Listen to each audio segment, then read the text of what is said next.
नमस्कार प्रिय प्रशिक्षुगण, आप सभी का हमारे YouTube चैनल पर बहुत बहुत स्वागत है। तो आज हम लोग देखने वाले हैं बीएड फर्स्ट सेमेस्टर में, जो बीएड फर्स्ट सेमेस्टर में है तो उनके लिए ये वीडियो है।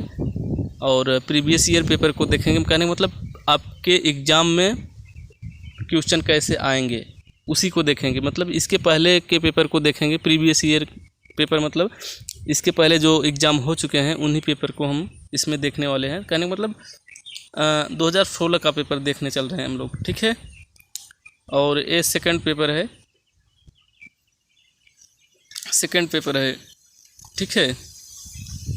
तो सेकंड पेपर को देखने वाले हैं, तो चलिए देख लेते हैं। 2016 का ये प्रीवियस पेपर है। यहाँ देखिए नोट, सभी खंडों को निर्देशानुसार हल कीजिए। कहने का मतलब निर्देश के अनुसार सभी को हल करना है। निर्देशानुसार का मतलब ये हुआ कि जिस खंड में जितना प्रश्न कहा गया है उतना ही करना है, उससे ज़्यादा नहीं करना है। उससे ज़्यादा करने से कोई लाभ नहीं होता है। जितना पूछा गया है उसी का नंबर आपको मिलता है। अगर 2 प्रश्न आपसे पूछा गया है तो 4 करेंगे तो 2 ही का नंबर मिलेगा, ठीक है। निर्देशानुसार का मतलब यही है, ठीक है। जो निर्देश इसमें दिया गया है वही करना है आपको। तो चलिए देखते हैं, पेपर को हम लोग देख लेते हैं। तो खंड क को देख लेते हैं। अति लघु उत्तरी प्रश्न पहला जो रहता है ये अति लघु उत्तरी प्रश्न रहता है। अति लघु उत्तरी का मतलब ये छोटा, मतलब 50 शब्दों में लिखना है आपको। इसके उत्तर 50 शब्दों में लिखने होंगे आपको। इस बहुत ज़्यादा नहीं लिखना है इसमें, क्योंकि एक प्रश्न दो नंबर का रहता है। तो आप 1 पेज लिख देंगे तो इससे कोई लाभ नहीं होगा। 2 पेज लिख देंगे तब पर भी आपको 2 नंबर से ज़्यादा नहीं मिलेगा, ठीक है। 2 नंबर का ही रहता है, तो लगभग 50 शब्द में लिखना है। बहुत ज़्यादा लिखने से कोई मतलब नहीं है आंसर।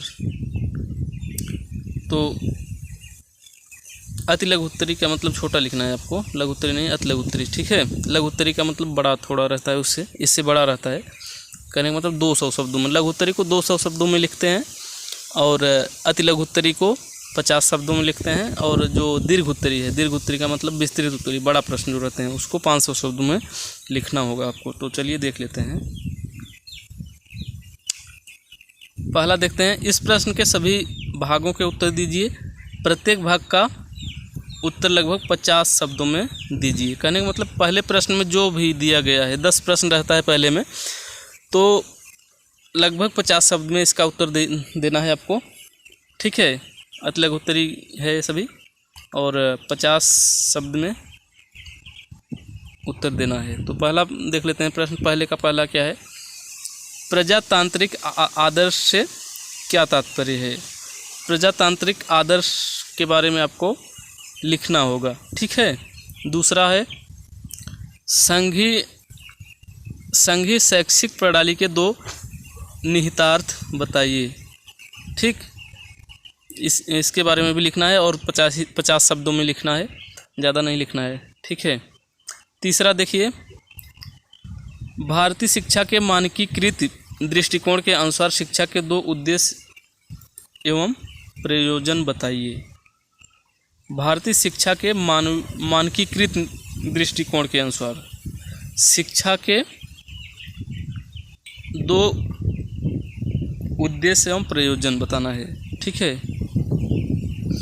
चौथा है, श्री अरविंद के संपूर्ण शिक्षा से क्या तात्पर्य है, ये भी लिखेंगे।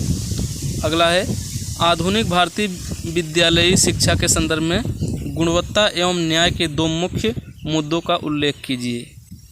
तो यही प्रश्न है इसमें, मतलब 2016 का प्रश्न पत्र हम लोग देख रहे हैं। अगला है, शिक्षा द्वारा होने वाले सामाजिक सांस्कृतिक परिवर्तन के 2 उदाहरण दीजिए। शिक्षा द्वारा सामाजिक और सांस्कृतिक परिवर्तन जो होते हैं उसके 2 उदाहरण लिखने हैं इसमें। अगला देखिए, जे कृष्णमूर्ति के अनुसार व्यक्ति के रूपांतरण के लिए शिक्षा से क्या अभिप्राय है, ठीक है। रूपांतरण का मतलब परिवर्तन, रूपांतरण, ठीक है ना। तो अगला देखिए, भारतीय शिक्षा के संदर्भ में 3 प्रमुख असमानताओं को इंगित कीजिए। भारतीय शिक्षा के संदर्भ में, ठीक है। अगला है 9वां क्या है, समान विद्यालय शिक्षा प्रणाली से क्या अभिप्राय है? समान विद्यालय शिक्षा प्रणाली से क्या अभिप्राय है? ठीक है, तो अगला देखें, भारतीय शिक्षा प्रणाली को राजनैतिक प्रक्रिया कैसे प्रभावित करती है? तो राजनीतिक प्रक्रिया प्रभावित करती है, ज़रूर करती है, लेकिन कैसे करती है इसके बारे में आपको लिखना होगा। ठीक है, तो आगे चलते हैं। तो पहला खंड तो हो गया, अब खंड ब है। इसमें खंड ब को देख लेते हैं, जो कि लघु उत्तरी प्रश्न है। खंड ब में लघु उत्तरी प्रश्न है। लघु उत्तरी प्रश्न मतलब 200 शब्दों में इसका उत्तर आपको लिखना होगा। ठीक है, तो इसमें कुल कितने प्रश्न रहते हैं? टोटल 10 प्रश्न रहते हैं, जिसमें आपको 5 प्रश्न करना होता है। ठीक है ना। लघु उत्तरी में कितने प्रश्न रहते हैं? 10 प्रश्न रहते हैं, जिसमें से आपको 5 प्रश्न के उत्तर देने हैं।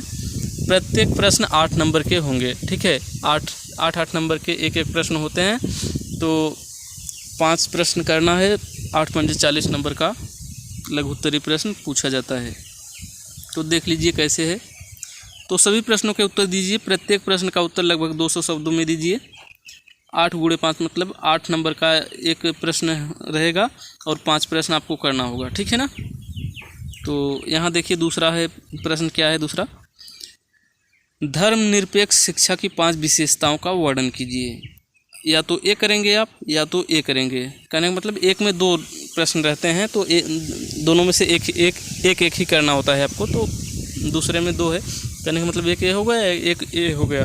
भारतीय शिक्षा की उन संवैधानिक प्रावधानों का उल्लेख कीजिए जो राष्ट्रीय आदर्शों को प्रतिबिंबित करते हैं। ठीक है, दोनों में से एक ही करना है आपको। तीसरा देखिए, रविंद्रनाथ टैगोर के अनुसार शिक्षा के उद्देश्यों का वर्णन कीजिए। ठीक है, या तो तीसरे में करेंगे या तो ये करेंगे। महात्मा गांधी के क्राफ्ट केंद्रित शिक्षा पर क्यों बल दिया? महात्मा गांधी के क्राफ्ट केंद्रित शिक्षा पर क्यों बल दिया? 3 तर्क प्रस्तुत कीजिए, या तो ये करेंगे। ठीक है। चौथा है, क्या शैक्षिक अवसरों की समानता के तात्पर्य एक ही प्रकार की शिक्षा के प्रावधान से है? ठीक है, चौथे में ये करेंगे या तो इसको करेंगे। अपने उत्तर, अच्छा ये तो यही था। यहाँ से शिक्षा के अधिकार के शैक्षिक निहितार्थ क्या है? ठीक है। और 5वां है, शिक्षा द्वारा आर्थिक विकास किस प्रकार संबंधित है? शिक्षा द्वारा आर्थिक विकास किस प्रकार संबंधित है? ठीक है, शिक्षा द्वारा आर्थिक विकास, तो शिक्षा द्वारा सभी विकास होता है। ठीक है, आर्थिक विकास, और अगर आप शिक्षित रहेंगे तो विकास हो जाता है, सब मतलब पूर्ण रूप से विकास होता है। ठीक है।